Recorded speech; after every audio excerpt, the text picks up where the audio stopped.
Some developing news this Sunday evening. Several fire crews extinguished a hotel fire in South Beloit on Sunday evening. First responders first received a call after 8 p.m. in the 200 block of Dearborn Avenue in South Beloit, which is the address of the Garden Hotel and Conference Center.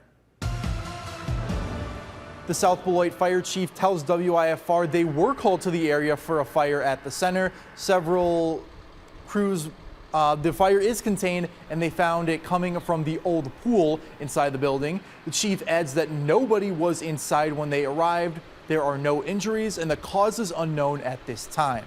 This building was set to be demolished after a Winnebago County Circuit judge ruled in late March the current owners violated multiple city ordinances.